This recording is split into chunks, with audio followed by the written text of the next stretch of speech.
എല്ലാവർക്കും നമസ്കാരം. ഇന്നത്തെ വീഡിയോയിലേക്ക് പോകുന്നതിന് മുൻപ് ഞാൻ നിങ്ങളോട് ചോദിക്കാൻ ആഗ്രഹിക്കുന്നത്, നമ്മൾ ഇന്നലെ ദീപകിൻ്റെ മരണവാർത്ത കണ്ടു.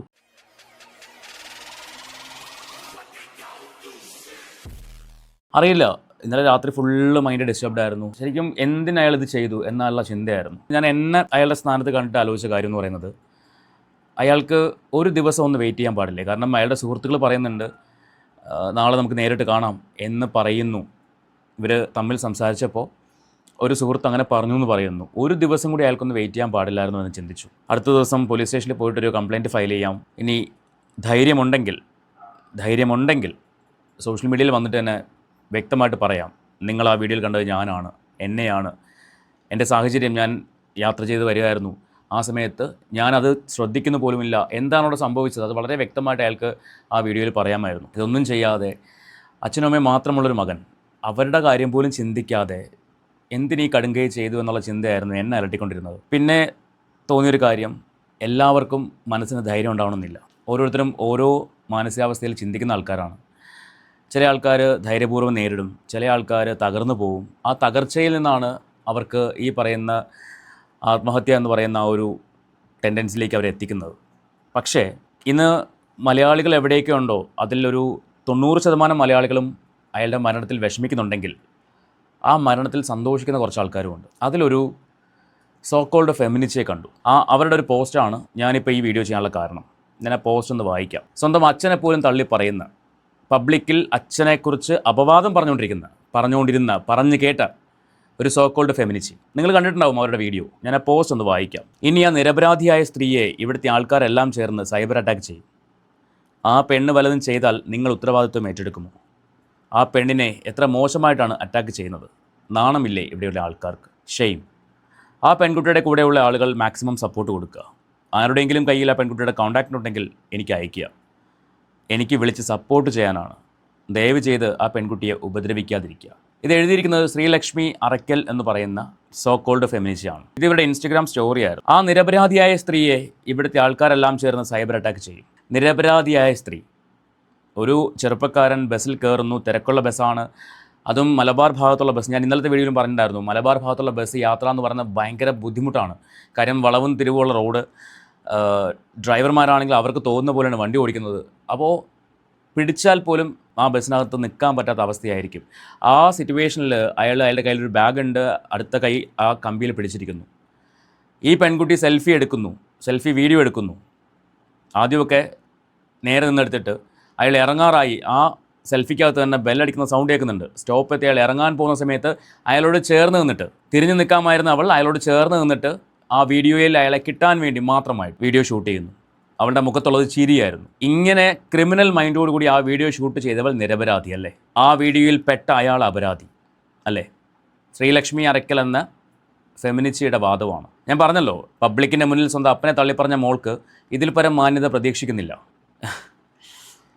അടുത്ത പോസ്റ്റിലേക്ക് പോകാം. നമുക്കൊരു വീഡിയോ കണ്ടിട്ട് ടച്ച് ചെയ്യുന്നത് എത്രത്തോളം നിഷ്കളങ്കം, പർപ്പസ്ഫുൾ ആണ് എന്നുള്ളതൊന്നും കൃത്യമായിട്ട് ഉറപ്പിച്ച് പറയാൻ പറ്റില്ല.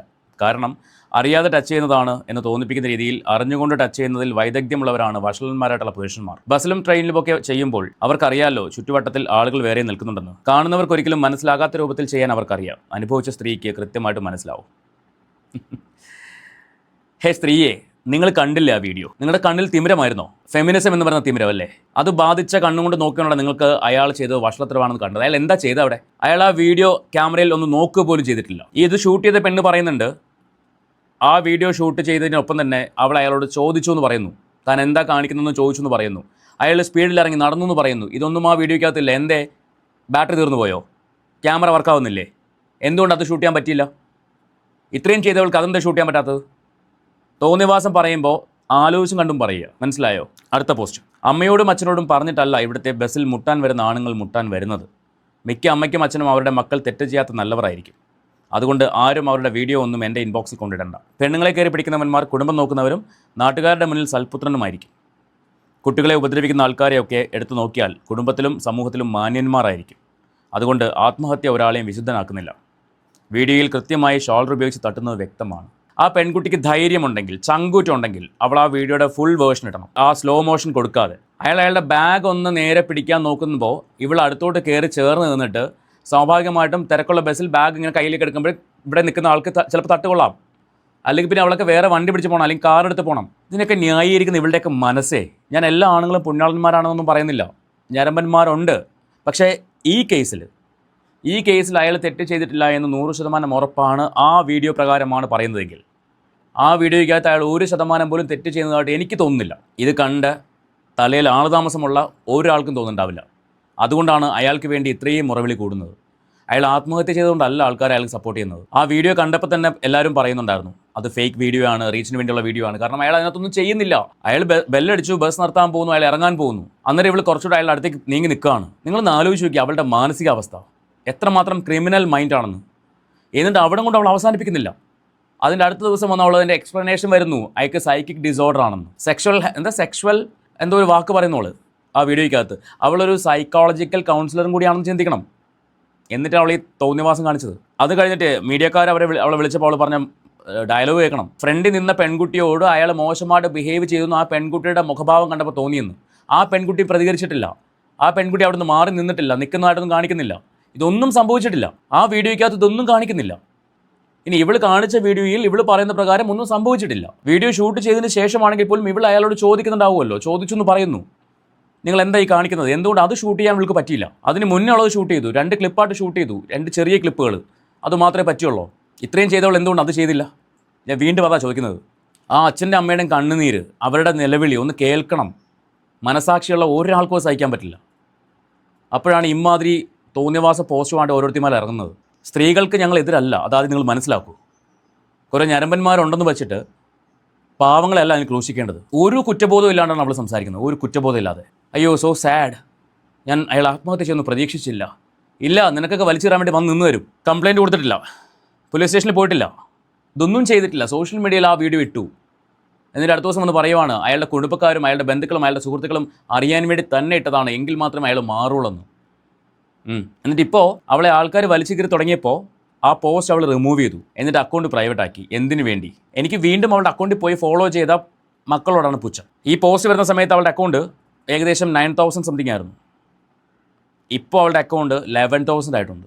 ആ ഫോളോ ചെയ്ത 2,000 പേര് എന്തിനു വേണ്ടി ഫോളോ ചെയ്തു? നിങ്ങളുടെ വീട്ടിലെ സഹോദരങ്ങളില്ലേ? നിങ്ങളുടെ വീട്ടിലെ ചേട്ടന്മാരില്ലേ? നിങ്ങളുടെ വീട്ടിൽ അനിയന്മാരില്ലേ? നിങ്ങളുടെ വീട്ടിൽ അച്ഛനില്ലേ? നാളെ നിങ്ങൾ ഒരാൾക്കാണ് ഇത് വരുന്നതെങ്കിൽ നിങ്ങൾ അവളെ സപ്പോർട്ട് ചെയ്യുമോ? ഇതുപോലെ പോയി ഫോളോ ചെയ്തിട്ട് സപ്പോർട്ട് ചെയ്യുമോ? നിന്നോടൊക്കെ പുച്ഛം മാത്രമേ തോന്നുള്ളൂ, വേറൊന്നുമില്ല. അതുപോലെ ശ്രീലക്ഷ്മി, നിങ്ങൾക്ക് ആണുങ്ങളോടുള്ള ചുരുക്കം എന്താണെന്നുള്ളത് വ്യക്തമായിട്ട് നിങ്ങളുടെ പ്രൊഫൈലിലുണ്ട്. പക്ഷെ അത് ഈ കേസിൽ എടുക്കരുതായിരുന്നു. Shame on you. പുച്ഛം മാത്രമേ തോന്നുള്ളൂ. ഇവർ ചെയ്യുന്നത് ശരിയാണോ? ആത്മഹത്യ ചെയ്ത് മരിച്ചുപോയ ഒരു മനുഷ്യനെ വീണ്ടും വീണ്ടും വീണ്ടും വീണ്ടും വലിച്ചു കയറുകയാണ് ചെയ്യാത്ത തെറ്റിൻ്റെ പേരിൽ. അല്ലെങ്കിൽ തെളിയിക്ക്, അയാൾ തെറ്റ് ചെയ്തു തെളിയിക്ക്. ആ വീഡിയോയുടെ ബാക്കി ഭാഗം ഉണ്ടെങ്കിൽ എടുത്ത് പുറത്തിട്. അപ്പം ഞങ്ങൾ സമ്മതിക്കാം അയാൾ തെറ്റുകാരനാണെന്ന്. അല്ലാതെ അയാളെ വലിച്ചു കയറാൻ സമ്മതിക്കില്ല. നീയൊക്കെ എത്രമാത്രം കൊട്ടിക്കൊഴിച്ചാലും നടക്കില്ല. ശരിക്കും ഇവർക്കെതിരേക്കാണ് ആദ്യം കേസ് എടുക്കേണ്ടത്. ഒരു പെൺകുട്ടിക്കാണ് ഇതുപോലൊരു അനുഭവം വരികയാണെങ്കിൽ നമ്മൾ ആ പെൺകുട്ടിയുടെ കൂടെ നിൽക്കും, യാതൊരു മടിയും കാണിക്കില്ല. ഒരുപാട് അങ്ങനെ സംസാരിച്ചിട്ടുമുണ്ട്. പക്ഷേ ഇവിടെ അതല്ല അവസ്ഥ. ഇന്നൊരു ബസ്സിൽ കയറുമ്പോൾ പേടിയാണ്, ട്രെയിനിൽ കയറുമ്പോൾ പേടിയാണ്, ഏത് വഴി കൂടെയാണ് ക്യാമറ വരുന്നതെന്ന്. അതുകൊണ്ട് കഴിയുന്നത് ഒരു ബുക്കും കൊണ്ടായിരിക്കും ട്രെയിനിൽ കയറുന്നത്. അപ്പോൾ വേറെ ആരും നോക്കണ്ടല്ലോ, ബുക്കിലേക്ക് നോക്കിയാൽ മതിയല്ലോ. ഞാൻ വെറുതെ പറയുന്നതല്ല, പേടിയാണിപ്പോൾ. വെറുതെ റോഡിലേക്ക് നോക്കിയിരിക്കാൻ പറ്റില്ല, അവിടെ ചിലപ്പോൾ ഷൂട്ട് ചെയ്യണ്ടാവും, ഒന്നും പറയാൻ പറ്റില്ല. അതാണ് ഇന്നത്തെ സൊസൈറ്റി എന്ന് പറയുന്നത്. എങ്ങനെ വൈറലാവാം, എങ്ങനെ 10 പേരുടെ മുന്നിൽ അറിയപ്പെടാം, അത് എങ്ങനെയായാലും പ്രശ്നമല്ല. നെഗറ്റീവ് ഓർ പോസിറ്റീവ് എങ്ങനെയായാലും വിഷയമുള്ള കാര്യമല്ല. ഇതാണ് ഇന്നത്തെ സമൂഹം ചിന്തിക്കുന്നത്. ഒരു വിഭാഗം ആൾക്കാർ, എല്ലാവരും ഞാൻ പറയുന്നില്ല, ഒരു വിഭാഗം ആൾക്കാർ. ഞാൻ വീണ്ടും പറയുന്നു, ആണുങ്ങളെല്ലാവരും നല്ലവരാണെന്ന് ഞാൻ പറയുന്നില്ല. ഉണ്ട്, ഒരുപാട് പുഴുക്കുത്തുകളുണ്ട്. പക്ഷേ നിരപരാധികളെ അല്ല ക്രൂശിക്കേണ്ടത്. നിങ്ങളുടെ അഭിപ്രായങ്ങൾ എന്താ വെച്ചാൽ നിങ്ങൾക്ക് കമൻറ്റ് ചെയ്യാം. നമുക്ക് മറ്റൊരു വീഡിയോ ആയിട്ട് വീണ്ടും കാണാം.